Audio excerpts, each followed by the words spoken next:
Hello students, welcome to our channel vision Guru. So మనం ఇప్పుడు 10th class public ఎగ్జామ్స్కి సంబంధించి హిందీలో 4 marks important questions lesson wise discuss చేస్తున్నాము. ఆల్రెడీ మనకి 2 క్వశ్చన్స్ అనేవి అంటే 2 లెసన్స్కి సంబంధించి 4 మార్క్స్ క్వశ్చన్స్ ఎందులో నుంచి వస్తాయి, ఏం చదవాలి, ఫస్ట్ క్వశ్చన్ ఎందులో వస్తుంది, సెకండ్ క్వశ్చన్ ఎందులో వస్తుంది అనేది డిస్కస్ చేసేసాము. సో నెక్స్ట్ మనము కర్చలే హమ్ ఫిదా, సో ఈ లెసన్కి సంబంధించి ఇంపార్టెంట్ క్వశ్చన్స్ డిస్కస్ చేసుకోబోతున్నామండి. సో 8 మార్క్స్ క్వశ్చన్స్ ఆల్రెడీ మనము సారాంశాలు, నిబంధ్, పత్ర ఇవన్నీ కూడా అప్లోడ్ చేస్తున్నాము. ఎవరైనా ఫస్ట్ టైం మన ఛానల్ విజిట్ చేస్తున్నట్లయితే ఒకసారి ప్రీవియస్ వీడియోస్ అనేవి చూడండి, మీకు ఖచ్చితంగా హెల్ప్ అవుతాయి అనుకుంటున్నాను. సో మీకు ఏ విధంగా అయినా సరే ఈ వీడియోస్ హెల్ప్ అవుతున్నాయి, నచ్చుతున్నాయి అనుకుంటే మాత్రం తప్పకుండా మన ఛానల్ని లైక్ చేయండి, షేర్ చేయండి, అలాగే సబ్స్క్రైబ్ చేసుకోవడం మర్చిపోవద్దు. బెల్ ఐకాన్ని క్లిక్ చేసినట్లయితే మీకు నోటిఫికేషన్స్ అనేవి వెంటనే వచ్చేస్తాయండి. సో సరే, ఈరోజు వీడియోలోకి వెళ్ళిపోదాం మనము. చూడండి, కర్చలే హమ్ ఫిదా ఈ లెసన్కి సంబంధించి ఆల్రెడీ నేను నోట్స్ కూడా ఇచ్చేస్తున్నాను. బట్ ఇప్పుడు ఏంటి అంటే పబ్లిక్ ఎగ్జామ్ ఓరియంటేషన్లో మనము ఇంపార్టెంట్ క్వశ్చన్స్ అనేవి డిస్కస్ చేసుకోబోతున్నాము. ఆ క్వశ్చన్స్కి ఈ క్వశ్చన్స్కి ఏం తేడా ఉంటుంది అనుకోవచ్చు. 1 or 2 పాయింట్స్ చేంజెస్ అనేవి ఉంటాయి. అంటే కొంచెం ఇది పాయింట్స్ ఎక్కువైనప్పుడు డిఫికల్ట్గా అనిపించిన చోట నేను కొన్ని సెంటెన్సెస్ని కొంచెం ఈజీగా కూడా ఇవ్వడం జరిగింది. సో కాబట్టి ప్రతి క్వశ్చన్ని మళ్ళీ నేను ఎక్స్ప్లెయిన్ చేస్తున్నాను తెలుగులో. సో అది గమనించుకొని మీరు నేర్చుకోవచ్చు అనమాట. ఫస్ట్ క్వశ్చన్కి అయితే వెళ్ళిపోదాము. సో చూడండి, క్యా కర్ చలే హమ్ ఫిదా గీత్ కి కోయి ఐతిహాసిక్ పృష్ఠభూమి హై. చూడండి ఏం అడుగుతున్నారు ఫస్ట్ క్వశ్చన్లో. కర్ చలే హమ్ ఫిదా అనేటువంటి ఈ పాటకి ప్రీవియస్ ఏదైనా స్టోరీ ఉందా, ఏదైనా హిస్టరీ ఉందా దీనికి అని అడుగుతున్నారు. हाँ, कर चले हम फिदा गीत की ऐतिहासिक पृष्ठभूमि यह है कि कैफी आजमी से रचित इस गीत सन 1962 में चीन भारत युद्ध की पृष्ठभूमि पर आधारित है. అయితే దీని గురించి ప్రీవియస్ హిస్టరీ ఏంటి అని అంటే, కైఫీ ఆజ్మీ గారు రచించినటువంటి ఈ పాట 1962లో జరిగినటువంటి చైనా ఇండియా అంటే ఇండో చైనా వార్, చీన్ భారత్ యుద్ధకి పృష్ఠభూమి పర్ ఆధారిత, దాన్ని బేస్ చేసుకొని నడిచిందనమాట. చీన్ నే టిబెట్ కి ఓర్ సే భారత్ పర్ హమ్లా కియా. సో చైనా మన మీద దాడికి వచ్చిందనమాట, భారతదేశం మీదకి. तब भारत सैनिकों को उत्तेजित करने के लिए एक पवित्र आशय से यह गीत लिखा गया. అప్పుడు భారత సైనికులందరినీ కూడా అంటే వాళ్ళని మోటివేట్ చేయడం కోసము ఒక మంచి ఉద్దేశంతో ఈ పాట రాయడం జరిగింది. దేశ్ కే ప్రతి దేశ్ భక్తి జాగృత్ కర్నా ఇస్ గీత్ కా ఏకమాత్ర ఆశయ హై. సో ఈ పాట యొక్క ముఖ్య ఉద్దేశం ఏంటి అని అంటే, సో దేశంలో ఉండేటువంటి ప్రతి ఒక్కరికి కూడా దేశం పట్ల ఉండేటువంటి ఆ ప్రేమ, వాళ్ళ లోపల ఉన్నటువంటి ఆ దేశభక్తిని మేల్కొలపాలి అనే ఒకే ఒక ఉద్దేశంతో ఈ పాట రాయడం జరిగింది. नेक्स्ट क्वेश्चन, सर हिमालय का हमने न झुकने दिया इस पंक्ति में हिमालय किस बात का प्रतीक है.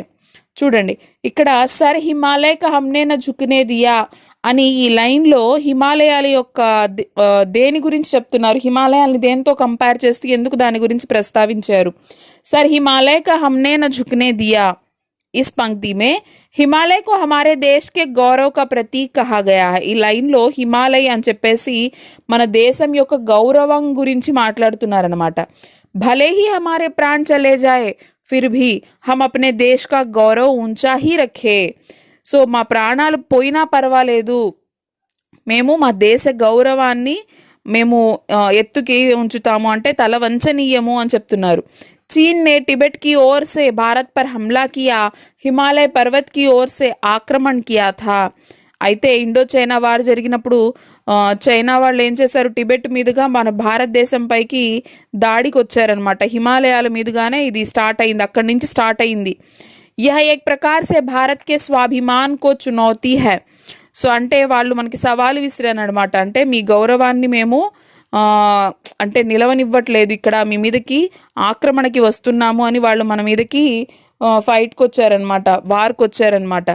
సో అప్పుడు ఈ లైన్ చెప్పారనమాట, అంటే మా ప్రాణాలు పోయినా సరే మేము మా దేశ గౌరవాన్ని కాపాడుతాము అని చెప్పడానికి ఈ లైన్ యూజ్ చేశారు. కర్చలే హమ్ ఫిదా గీత్ మే ధర్తీ కో దుల్హన్ క్యో కహా గయా హై. ఈ పోయంలో భూమిని దుల్హన్, దుల్హన్ అంటే ఏంటి, బ్రైడ్ అనమాట, పెళ్లి కూతురు అని, వధువు అని. సో వధువుతో ఎందుకు కంపేర్ చేశారు. कर चले हम फिदा गीत में धरती को दुल्हन कहा गया है. जिस प्रकार दूल्हा अपनी दुल्हन की रक्षा के लिए अपने प्राणों को भी त्याग सकता है, इसी प्रकार सैनिक भी दुल्हन रूपी धरती को दुश्मन से बचाने के लिए अपना खून तक बहाने को तैयार है। అయితే ఏ విధంగా అయితే దూల్హా అంటే వరుడు, పెళ్లి కొడుకు, గ్రూమ్ అనమాట. సో పెళ్లి కొడుకు పెళ్లి కూతుర్ని కాపాడుతాడు. అంటే ఇప్పుడు ఒక వివాహం జరిగినప్పుడు వరుడు బాధ్యత ఏంటి, ఆ వధువు యొక్క రెస్పాన్సిబిలిటీ తీసుకోవడం అనమాట. సో అంటే తన ప్రాణాలని పణంగా పెట్టైనా సరే ఆ అమ్మాయిని కాపాడాల్సిన బాధ్యత ఆ అబ్బాయికి ఉంటుంది. అదేవిధంగా ఇక్కడ కూడా సైనికులు ఈ దుల్హన్ రూపీ ధర్తీ అంటే ఈ భరతమాతని, ఈ దేశాన్ని ఒక వధువు కింద ఇక్కడ కంపేర్ చేస్తూ చెప్తున్నారు. ఈ దేశాన్ని కాపాడాల్సిన బాధ్యత సైనికుల చేతిలో ఉంది. सैनिकों का बहता हुआ खून देखकर ऐसा लगता है मानो धरती को लाल रंग के जोड़े में दुल्हन की तरह सजाया गया है. అలాగే అక్కడ ఎంతో మంది యుద్ధంలో గాయపడి చనిపోయినటువంటి సైనికుల రక్తంతో తడిసినటువంటి ఈ నేల ఎలా ఉంది. సో ఎక్కువగా పెళ్లిళ్ళ టైంలో మనం చూసినట్లయితే పెళ్లి కూతుర్లు రెడ్ కలర్ డ్రెస్సెస్ వేసుకొని ఉంటారనమాట. అంటే ఎరుపు రంగు దుస్తులు ధరించి ఉంటారు. అలాగా ఈ భూమి కూడా ఒక నవవధువులాగా ఎర్రటి దుస్తుల్లో ఉందేమో అని కూడా ఇక్కడ ఇలా వధువుగా కంపేర్ చేశారనమాట. इसलिए कवि ने आज धरती बनी है दुल्हन साथियों पंक्ति में धरती की कल्पना दुल्हन के रूप में की है. కాబట్టి ఆ లైన్లో ఇక్కడ కవి ఈ భూమిని, ఈ భారతదేశాన్ని ఒక వధువుగా కంపేర్ చేస్తూ దీని యొక్క రెస్పాన్సిబిలిటీ సైనికుల చేతిలో ఉంది. సో వాళ్ళు తన ప్రాణాల్ని పణంగా పెట్టి రక్తం చిందించైనా సరే ఈ భూమిని కాపాడుకుంటారు అని చెప్పేసి చెప్తున్నారు. నెక్స్ట్ ఇక్కడ చూడండి, ఇక్కడ 2 క్వశ్చన్స్ ఇవ్వడం జరిగింది. అంటే కవినే సాథియో సంబోధన్ కా ప్రయోగ్ కిస్కే లియే కియా హై. ఇక్కడ సాథియో అని ఎవరిని సంబోధించి చెప్పారు? కవినే ఇస్ కవితా మే కిస్ కాఫిలే కో ఆగే బఢాతే రహనే కి బాత్ కహీ హై. సో ఈ 2 క్వశ్చన్స్లో ఏది అడిగినా కూడా సూట్ అయ్యేలాగా ఇక్కడ మనము ఆన్సర్ ఇవ్వడం జరిగింది. అంటే ఇందులో కొంచెం ఎక్కువ క్వశ్చన్స్ ఉన్నాయి, ఇక్కడ మోస్ట్ ఆఫ్ ద క్వశ్చన్స్ ఇంపార్టెంటేనమాట.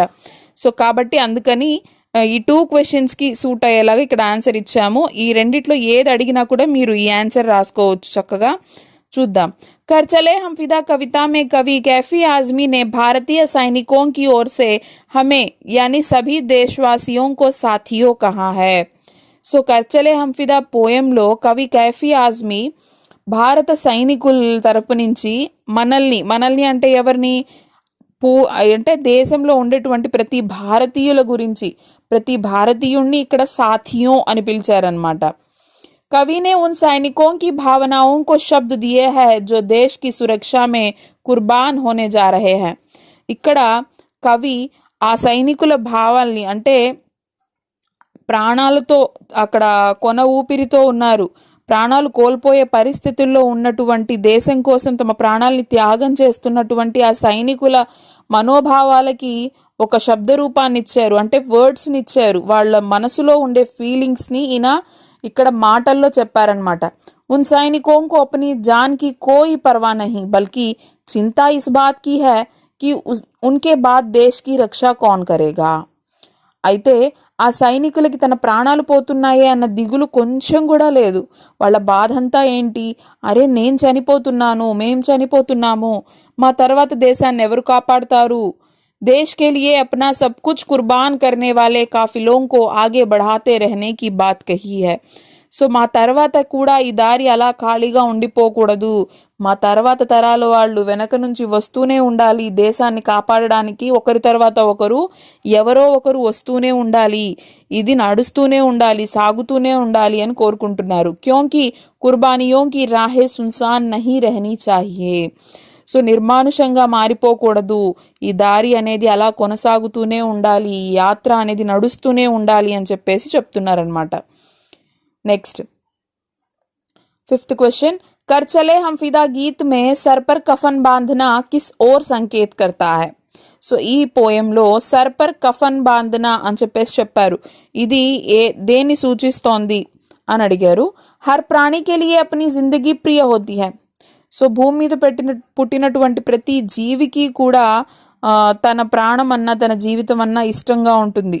ఎవరు నా ప్రాణాలు పోవాలి, నా జీవితం ఇంతటితో ముగిసిపోవాలి అని కోరుకోరు కదా. లేకిన్ సైనిక్ కా జీవన్ ఇస్కా విరుద్ధ హోతా హై. కానీ ఒక్క సోల్జర్ యొక్క జీవితం మాత్రం దీనికి వ్యతిరేకంగా ఉంటుంది. सैनिक दूसरों के लिए सीमा पर खतरों से खेल कर देश की सुरक्षा के लिए बलिदान देता है. సైనికుడు అనేవాడు, ఒక సోల్జర్ అనేవాడు ఇతరుల కోసం అంటే మన కోసం, భారతీయుల కోసం ఏం చేస్తారు, బార్డర్లో నుంచొని ప్రాణాలతో చెలగాటాలాడుతూ ఉంటారు. వాళ్ళు మనల్ని కాపాడడం కోసం వాళ్ళు వాళ్ళ ప్రాణాలని త్యాగం చేయడానికి సిద్ధంగా ఉంటారు. सैनिक देश के लिए आत्मार्पण करने के लिए हमेशा तैयार रहता है. यह गीत सैनिक अपने जीवन को त्याग करने का संकेत करता है. सैनिक हमेशा अपने सर पर कफन बांध कर ही रहता है. అయితే ఈ పాటలో మనకి ఈ పోయంలో ఒక సైనికుడు ఏ విధంగా తన ప్రాణాలని, తన జీవితాన్ని త్యాగం చేయడానికి రెడీగా తనకి తెలుసు ఏ క్షణానైనా తను చనిపోవచ్చని, అయినా కూడా తను చిరునవ్వుతో అక్కడ సిద్ధంగా నిలబడుకుంటాడు. ఎందుకు, నా దేశాన్ని, నా దేశ ప్రజల్ని నేను కాపాడాలి, దీనికోసం నేను చచ్చిపోయినా పర్వాలేదు అని చెప్పేసి, కఫన్ అంటే ఏంటి, చనిపోయిన తర్వాత శవానికి చుట్టేటువంటి ఆ క్లాత్ అనమాట. సో అంటే దాన్ని తల కట్టుకోవడం అంటే ఏంటి, వాళ్ళు సిద్ధంగా ఉండడం. తెలుసు చనిపోతారని తెలిసినా కూడా వాళ్ళ పని హాయిగా సంతోషంగా వాళ్ళు మనస్ఫూర్తిగా ఆ బాధ్యతల్ని నెరవేరుస్తూ ఉంటారు అక్కడ నిలబడి అని చెప్పేసి చెప్తున్నారు. సో ఇవి కర్చలే హంఫిదా ఈ లెసన్కి సంబంధించినటువంటి 4 మార్క్స్ ఇంపార్టెంట్ క్వశ్చన్స్ అనమాట. సో యాజ్ ఇట్ ఈజ్ మీరు without any spelling mistake neat hand రైటింగ్తో ఇలా ప్రజెంట్ చేసినట్లయితే ఖచ్చితంగా మీకు 4 మార్క్స్ అనేవి కన్ఫర్మ్గా వస్తాయి. సో ఈ లెసన్లో మీరు ఈ క్వశ్చన్స్ నేర్చుకోండి. ఐ హోప్ మీ అందరికీ అర్థమైంది అనుకుంటున్నాను. దీనికి సంబంధించి మీకు ఏమన్నా డౌట్స్ ఉన్నట్లయితే నాకు కామెంట్ సెక్షన్లో తెలియజేయండి, నేను తప్పకుండా రిప్లై అనేది ఇస్తాను. సో చెప్పాను కదా, ఎవరైనా ఫస్ట్ టైం విజిట్ చేస్తున్నట్లయితే మీరు చూడండి, ఫస్ట్ ప్రీవియస్ వీడియోస్ అనేవి చూసి మీరు డిసైడ్ అవ్వండి కంటిన్యూ చేయాలా లేదా, ఫాలో అవ్వాలా లేదా అనేసి. సో మీకు నచ్చినట్లయితే మాత్రం తప్పకుండా లైక్ చేయండి, షేర్ చేయండి, అలాగే సబ్స్క్రైబ్ చేసుకోవడం మాత్రం మర్చిపోవద్దండి. Thank you.